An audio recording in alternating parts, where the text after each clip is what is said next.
So my name is Paul Kneen. I am a full-time artist. I also run a website called creativefolk.co.uk where I write art-based articles. I also have artists on that platform selling their original art and prints. My paintings incorporate sort of spray paint, marker pens, acrylics. I basically paint sort of social commentary, I guess is what you would call it, statement art. So it's all about sort of things that are going on in the world, and it's basically my way of expressing my thoughts and opinions about what's going on. I guess watching the news was kind of my main inspiration for the piece. Seeing a lot of the children that are being affected by this, you know, as well as obviously adults. There's obviously a lot of news footage of families being torn apart because the husbands have to stay to fight the war whilst the mother and the children are kind of shipped off to other countries such as Poland, etc. So I kind of wanted to focus kind of on the heartbreak of, you know, it just must be such a traumatic experience for kids who don't really understand and aren't fully aware of exactly what's happening in their country. You know, to kind of wake up one morning, you know, you kind of go to bed, everything's fine, you wake up in the morning and all of a sudden all hell's broken loose, and you know, you kind of just got to pack some bags and flee. So it was that kind of sort of feeling, which is why I chose a little girl.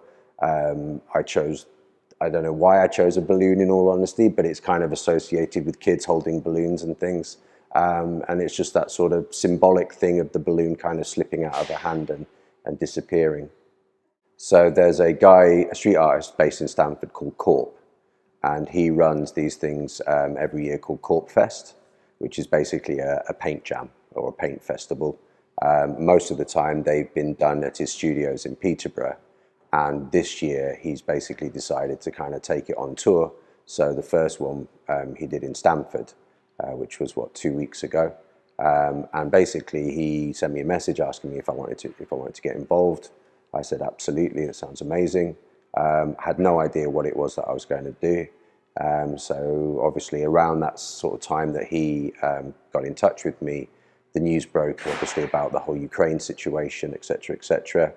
I'd seen lots of other artists kind of painting things in solidarity with the people in the Ukraine, and I'd really wanted to do something, and basically just thought that that was the right time to kind of come up with something. I'd done a Korpfest about 2 years before and kind of bit off more than I could chew, and was quite sort of a bit despondent, shall we say, when I finished the day, because you've only got a certain period of time to actually do it, because it's live painting in front of other people.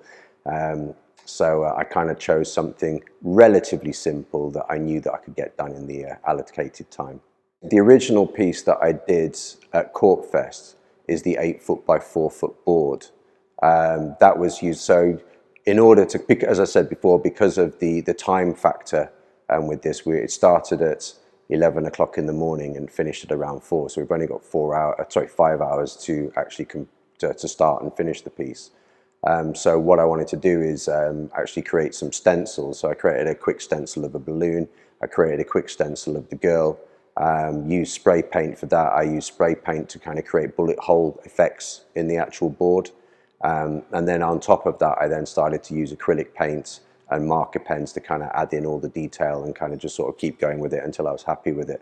And again, with this piece behind me, it's the similar process. So I created 2 stencils, sprayed those out, and then used acrylic paint stuff. But with this one, obviously, I could put a lot more detail into this and take my time with it, because I didn't have that time restraint of only 11 till 4. Basically, when I was painting the piece, I was actually introduced to Amanda Wheeler, who's a local councillor. She fell in love with the piece and raised the question of what happens to these paintings after the event. Now, normally with these kind of events, the boards get packed up back in the van, shipped back to Peterborough, where they're whitewashed for the next event. Otherwise, you'd have to keep buying new boards every single time. So she actually then started to speak to Kane, aka Korp, about the possibility of maybe actually keeping this particular piece and using it to kind of try and raise some money for people in the Ukraine. He was completely up for that. Basically, Jewson's, then the local hardware manufacturer, they got involved and basically offered Kane a replacement board for that board that we took back. Batemans, the local auctioneers, have got involved, and basically they're now going to auction the piece, which hopefully, or I believe, is going to be on the 7th of May. So they're going to market it to their database.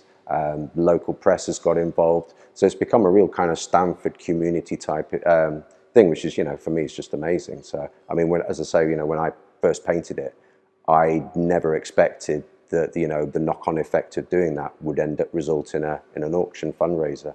So that'll be happening at Batemans in Stamford. But they have quite a large online database as well. So the great thing is it's not just about the Stamford community bidding on it.